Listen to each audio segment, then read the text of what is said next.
अब समय है उत्तर प्रदेश को देश का अग्रगण्य राज्य बनाने को कृत संकल्पित प्रदेश के यशस्वी मुख्यमंत्री श्री योगी आदित्यनाथ जी के संबोधन का मैं उनको आमंत्रित करता हूं। माननीय मुख्यमंत्री महोदय योगी आदित्यनाथ जी।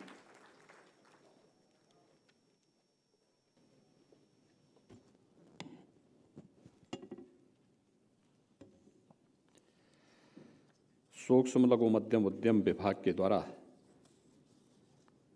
आयोजित आज के इस बृहत लोन मेला कार्यक्रम में मंच पर उपस्थित प्रदेश सरकार में मेरे सहयोगी मंत्री वित्त एवं संसदीय कार्य मंत्री श्री सुरेश कुमार खन्ना जी, सूक्ष्म लघु मध्यम उद्यम, खादी एवं ग्रामोद्योग, रेशम, हथकरघा और वस्त्र उद्योग विभाग के मंत्री श्री राकेश सचान जी, अपर मुख्य सचिव सूक्ष्म लघु मध्यम उद्यम एवं निर्यात प्रोत्साहन विभाग श्री नवनीत सहगल जी,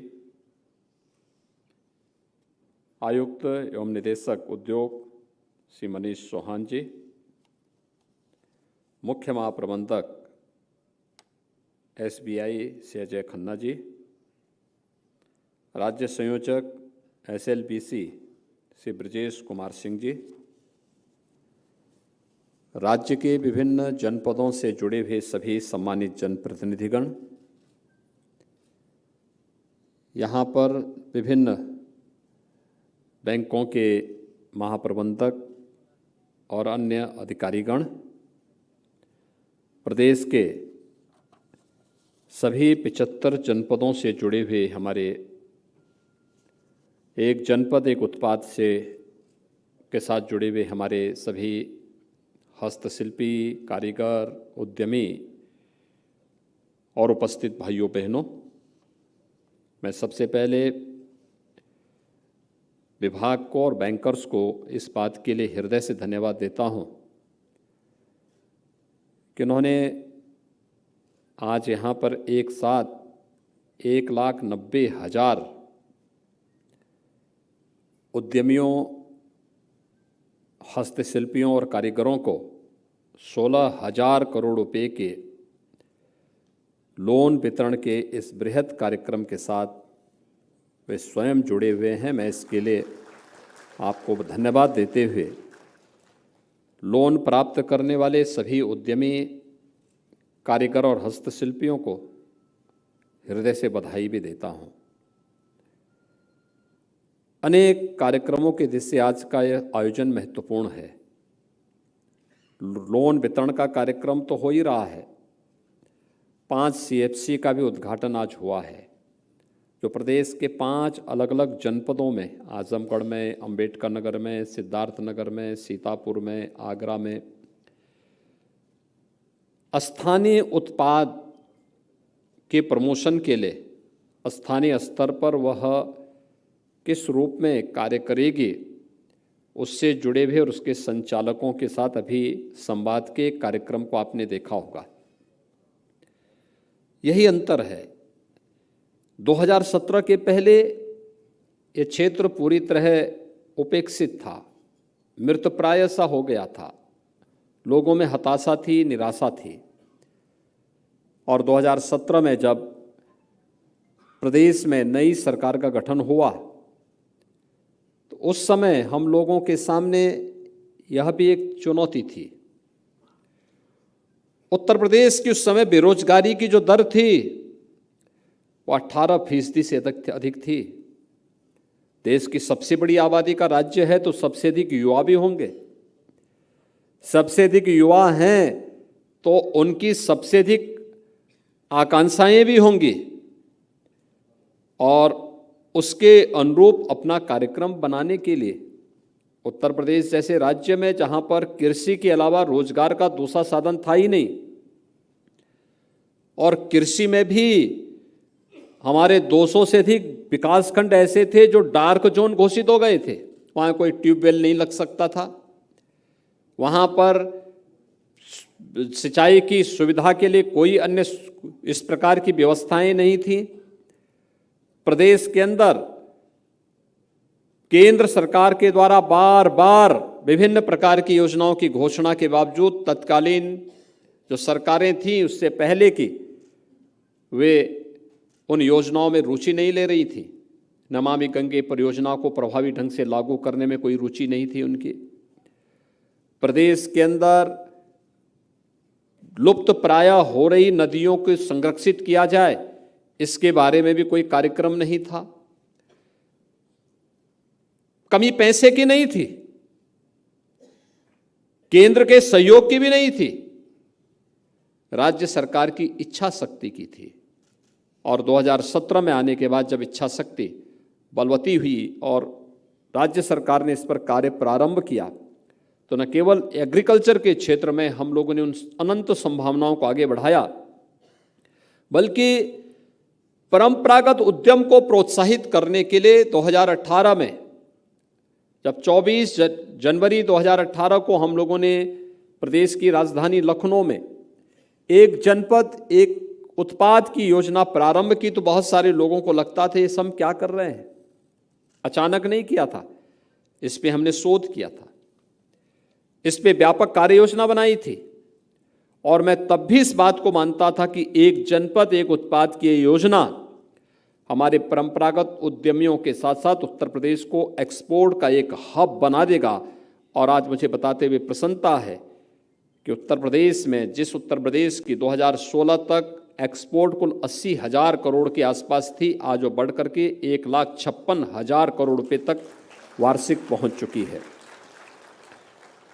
उत्तर प्रदेश के अंदर एग्रीकल्चर के बाद सूक्ष्म लघु उद्यम मध्यम जो उद्यमियों ने, हस्तशिल्पी और कारीगरों ने अपने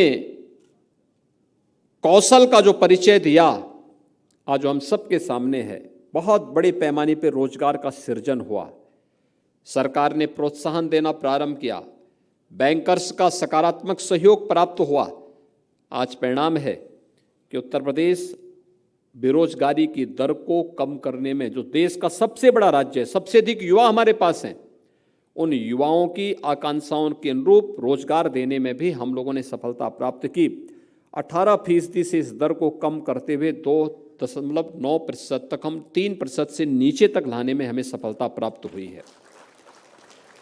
उत्तर प्रदेश जैसे राज्य में लोगों की इच्छा होती थी कि यहाँ पे बैंकों से जो लोन दिया जाना चाहिए, अधिक संख्या में दिया जाना चाहिए, लेकिन किनको दिया जाना चाहिए किसी को पता ही नहीं था।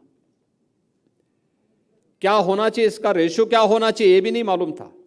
इस सीडी रेशियो को भी राज्य सरकार ने जब अभियान चलाया, बैंकर्स के साथ मिलकर के इस कार्यक्रम को आगे बढ़ाया। कोरोना कालखंड में भी उत्तर प्रदेश पहला राज्य था जिसने लोन मेला आयोजित किया था। पहला लोन मेला उत्तर प्रदेश से प्रारंभ हुआ था।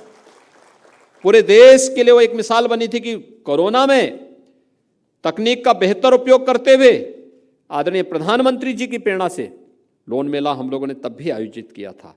और आज हमारा सीडी रेशियो 46% से बढ़ करके लगभग 53% प्राप्त कर रहा है।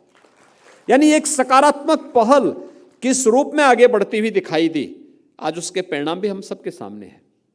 आपने देखा होगा, जिन उद्यमियों से मैं बात कर रहा था, जिन कारीगरों से मैं भी बात कर रहा था, ये कोई बहुत बड़े स्तर पर ऐसा नहीं कि इनके पास खानदानी पूंजी रही हो। इन लोगों ने अपने स्तर पर मेहनत की, अपने स्वावलंबन का रास्ता स्वयं बनाया। और आज किसी ने अलग अलग, यानी सभी ने अपने अपने स्तर पर अपने तरीके से कार्य आगे बढ़ाया। स्थानीय प्रशासन का सहयोग लिया, बैंक उसके साथ जुड़े, राज्य सरकार का और केंद्र सरकार का उन्हें समर्थन रहा। प्रधानमंत्री मुद्रा योजना, मुख्यमंत्री युवा स्वरोजगार योजना, एक जनपद एक उत्पाद की वित्त पोषण की योजना और भी अनेक ऐसे जो कार्यक्रम प्रारंभ हुए, उन योजनाओं को आगे बढ़ाने के कार्यक्रम जब सरकार के स्तर पर प्रारंभ हुए, तो आज आप देख रहे होंगे उनके चेहरे पर एक चमक है, एक नई चमक, कि वे भी अपने पैरों पर न केवल खड़े हो सकते हैं बल्कि अन्य लोगों को भी खड़ा होने के लिए प्रेरित कर सकते हैं। और प्रेरित करने की ये परंपरा जो प्रधानमंत्री जी ने कहा था कि हमारा नौजवान आखिर कैसा नौजवान होना चाहिए। ये नौकरी के लिए भटकता हुआ नौजवान होना चाहिए या नौकरी देने वाला होना चाहिए। और मुझे लगता है इन योजनाओं ने नौकरी देने वाला नौजवान उत्तर प्रदेश के अंदर दे दिया है। ये ओडीओपी की ये योजना अपने आप में एक मिसाल है। 75 जनपदों की 75 उत्पाद। अब तो अलग अलग जनपदों में और भी नए उत्पाद हमारे सामने आए हैं।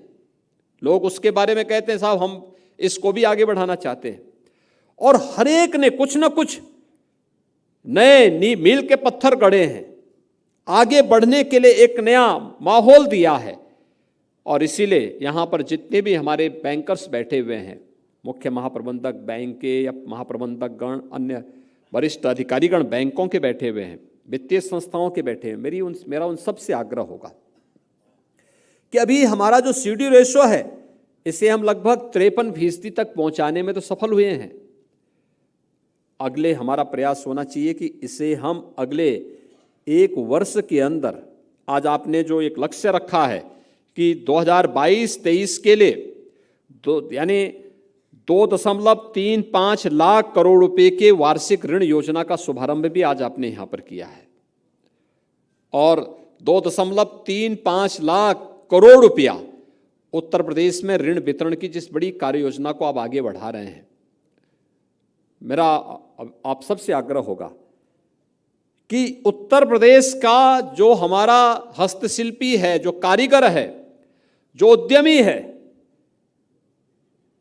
आपकी पूंजी की गारंटी भी वो देगा। और हम राज्य स्तर पर भी इस प्रकार की योजना तैयार करने जा रहे हैं कि अगर किन्हीं कारणों से कोई ऐसी स्थिति आती है तो उसके लिए राज्य सरकार एक संबल बन करके उसके साथ खड़ी होगी और उसे हर प्रकार से उसे मजबूती प्रदान करेगी। लेकिन इसके लिए हम नई योजना लेके आ रहे हैं, बहुत सारी योजनाओं को लेके आ रहे हैं। एक परिवार कार्ड हम जारी करने जा रहे हैं। जिन परिवारों ने अब तक कोई सरकारी नौकरी नहीं प्राप्त की, जिन लोगों ने कहीं भी कोई नौकरी और रोजगार जिन परिवारों ने नहीं प्राप्त किया, बहुत शीघ्र उसकी मैपिंग की कार्रवाई राज्य सरकार के स्तर पर प्रारंभ होने जा रही है।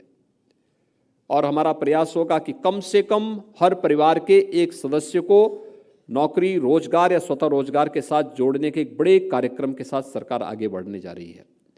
और उसमें बैंकर्स की भी एक बड़ी भूमिका होने जा रही है। हमारे उद्यमियों का, कारीगरों का, हस्तशिल्पियों का, परंपरागत जो उत्पाद हैं, इन सभी की एक बड़ी भूमिका होगी। और इस दिशा में आप सबका आह्वान करूंगा कि हम अगले 1 वर्ष के दौरान प्रयास करें कि यूपी के सीडी रेशो को हम लोग 53 से बढ़ा करके 55 तक पहुंचाने में योगदान दे सकें। और अगले 5 साल का एक लक्ष्य तय हो कि हम इसको 60% तक पहुंचाने में भी हम इसको आगे बढ़ा सकें। यानी यह कर्म दर कर्म आगे बढ़ता हुआ दिखाई देगा तो लोगों के मन में एक विश्वास बैंकों और वित्तीय संस्थाओं के प्रति भी बढ़ेगा। आज अक्सर मेरे पास नौजवान आता है, कहता साहब हम 2 कमियां मैं देखता हूं और मैं बार बार अपनी संस्थाओं से इस बारे में कहता हूं कि शासन की योजना जिनके लिए बनाई जाती है उनको योजनाओं की जानकारी नहीं हो पाती। कारण है हमारी शिक्षण संस्थाएं, प्रशिक्षण संस्थाएं एक प्रकार का तटस्थ भाव रखती हैं शासन की योजनाओं से। उनके लिए अनिवार्य होना चाहिए कि वे केंद्र और राज्य सरकार की हर एक उन योजनाओं के साथ जुड़ें जो लोक कल्याण के लिए हैं, जो रोजगार के लिए हैं, जो स्वावलंबन के लिए बनी हुई हैं। उन योजनाओं की जानकारी उन्हें होनी चाहिए, पॉलिसीज की जानकारी उन्हें होनी चाहिए। और दूसरा, बैंकों के पास भी उस प्रकार की वो होनी चाहिए कि शासन की कौन सी योजना किस युवा के लिए, किस उद्यमी के लिए कहां पर उपयोगी हो सकती है। और बैंक भी अगर अपने नोडल अधिकारी के माध्यम से उस प्रकार के कार्यक्रमों को आगे बढ़ा देगी तो जो हमारे पास अक्सर नौजवान आते हैं कि हमें बैंक से लोन नहीं मिल पा रहा है, हमें इस क्षेत्र में कहां जाना है, अगर ये 2 संस्थान मिलकर के इस कार्यक्रम को आगे बढ़ा दे तो जनपद का हमारा जिला उद्योग केंद्र और जिला प्रशासन बैंकर्स के साथ मिलकर के न केवल बैंकों के व्यवसाय को आगे बढ़ाने में बहुत बड़ी मदद कर सकता है, बल्कि पैसे का तो यही एक पुरातन व्यवस्था भी है कि अगर आप पैसा एक जगह जमा कर देंगे तो डंप हो जाएगा, तो उसकी वैल्यू वहीं पे स्थिर हो जाएगी। अगर हम उसको सर्कुलेशन में लेके आ जाएंगे तो उसकी वैल्यू भी बढ़ेगी। और मुझे लगता है पैसा जितना मार्केट में जितना घूमेगा, जितने उसकी रफ्तार बढ़ेगी, उतनी ही तेजी के साथ वह अर्थव्यवस्था को भी मजबूती प्रदान करते हुए आपके व्यवसाय को भी बढ़ाने में मदद करेगा। और बैंकों को इस दिशा में आगे बढ़ने की इस कार्य योजना के साथ आगे कार्य करना होगा। मैं धन्यवाद दूंगा कि आज ओडीओपी योजना को अमेजिन के साथ उनके ई कॉमर्स योजना के साथ जोड़ने में भी आज एक एमओयू के साथ आगे बढ़ाने की कार्रवाई बढ़ी है। अमेजिन जैसी अन्य संस्थाओं के साथ ओडीओपी की हम लोगों की पहले से एमओयू है। ई कॉमर्स जैसी संस्थाओं के साथ अब जुड़ करके कानपुर के माध्यम से अन्य स्थानों में भी हम इन कार्यक्रमों को आगे बढ़ाने में हमें मदद मिलेगी। और मुझे विश्वास है कि आज का ये कार्यक्रम प्रदेश के अंदर अभी हम लोग आज 16,000 करोड़ रुपए के ऋण वितरण के कार्यक्रम को पूरे प्रदेश के अंदर अलग अलग स्थानों पर इस कार्यक्रम के साथ जुड़े हुए हैं। मेरे साथी वहाँ पर अलग अलग जनपदों में एक कार्यक्रम प्रारंभ होंगे, सभी जनपदों में एक कार्यक्रम चलेंगे। हमारा प्रयास हो कि ये सरकार की 100 दिन की कार्य योजना का हिस्सा था। अभी हम 6 महीने के अंदर फिर 25 सितंबर के अंदर फिर से एक बार फिर से मिलेंगे और हमारा प्रयास हो कि तब के लिए फिर की कार्य योजना हमारी आगे बढ़े, जिससे 2,35,000 करोड़ रुपए के जिस लोन वितरण के कार्यक्रम को हम आगे बढ़ाने का कार्य कर रहे हैं, सही और पात्र लोगों तक शासन की योजनाओं का लाभ उन्हें उपलब्ध कराने में बैंकर्स की मदद से उन्हें आगे बढ़ाने के लिए एक प्लेटफॉर्म उपलब्ध करा पाएंगे। और हम उत्तर प्रदेश के सीडी रेशो को भी बेहतर करने में हमें सफलता प्राप्त हो पाएगी। एक बार फिर से अधिक नौजवानों को स्वावलंबन की ओर अग्रसर करने की केंद्र और राज्य सरकार की योजनाओं को हम व्यवस्थित रूप से आगे बढ़ाएंगे। इस विश्वास के साथ मैं एक बार फिर से जो भी लाभार्थी आज यहाँ पे लोन प्राप्त कर रहे हैं, उन सभी कारीगर, हस्तशिल्पी और उद्यमियों को मैं हृदय से बधाई देता हूँ और विश्वास व्यक्त करता हूँ। एक और मुझे उनसे कहना है, प्रधानमंत्री जी डिजिटल बैंकिंग की बात कर रहे हैं, तो उन सब से बैंकों से मेरा आग्रह होगा कि जो भी लोग लोन प्राप्त कर रहे हैं, डिजिटल लेन देन के साथ अगर हम उन्हें जोड़ सकेंगे, उसकी ट्रेनिंग दे सकेंगे, तो यह डिजिटल बैंकिंग को भी प्रोत्साहित करने का एक बेहतरीन माध्यम मिलेगा। क्योंकि उत्तर प्रदेश में जितना मैन पावर आपको मिलेगा, जितना अच्छा स्कोप आपके सामने होगा, मुझे लगता है कि वह अन्यत्र मिलना कठिन होगा और इसका हमें बेहतर लाभ उठाना होगा। मैं एक बार फिर से आप सबके प्रति हृदय से अपनी शुभकामनाएं देता हूं। बहुत बहुत धन्यवाद। जय हिंद। बहुत बहुत धन्यवाद माननीय मुख्यमंत्री महोदय, बहुत धन्यवाद। और आज के कार्यक्रम में औपचारिक धन्यवाद ज्ञापन के लिए मैं भारतीय स्टेट बैंक के मुख्य महाप्रबंधक श्री अजय कुमार खन्ना जी को आमंत्रित करता हूं। कृपया औपचारिक धन्यवाद ज्ञापन के लिए इस ओर पधारें, जिस ओर मैं हूं।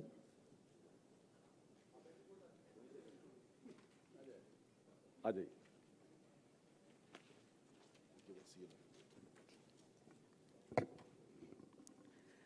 माननीय मुख्यमंत्री श्री योगी आदित्यनाथ जी, माननीय वित्त मंत्री श्री सुरेश खन्ना जी, माननीय एमएसएमई मंत्री श्री राकेश साचान जी, एसीएस एसएमई श्री नवनीत सहगल जी, श्री मनीष चौहान जी, श्री ब्रजेश सिंह जी, यहाँ उपस्थित प्रशासन के अन्य अधिकारीगण, विभिन्न बैंकों से आए बैंक अधिकारी, सभी अतिथियों व लाभार्थियों का हार्दिक अभिवादन एवं आभार।